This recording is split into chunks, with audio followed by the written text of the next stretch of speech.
the poor. Deuteronomy 15:11 says, "For there will never cease to be poor in the land.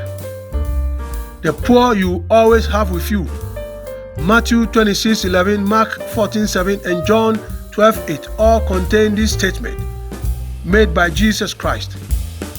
Any plan, projection, or vision that does not cater to the welfare and well-being of the poor and needy is not biblical.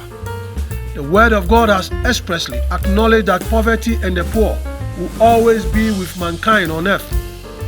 The primary Bible verses condemning stealing from the poor are in the book of Proverbs, especially Proverbs 22, verse 22 to 23, which states, "Do not rob the poor because he is poor, and do not crush the afflicted at the gate, for the Lord will plead their cause and rob of life those who rob them."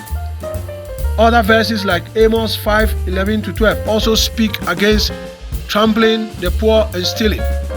It is important to acknowledge, plan, and cater for the poor and needy. You cannot use the indices of the rich or fairly rich as a planning variable, as the poor and needy will be ostracized.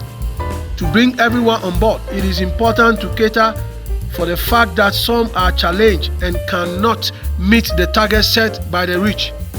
The statement "lending to the poor is lending to God" comes from the biblical Proverb 19:17, which states, "Whoever is generous to the poor lends to the Lord, and he will repay him for his deed."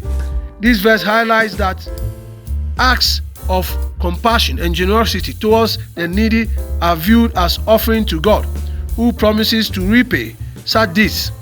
The reward may not always be immediate or tangible, but the principle emphasizes the spiritual significance of caring for the poor and the belief that God sees and rewards such kindness. Think about that. God bless you.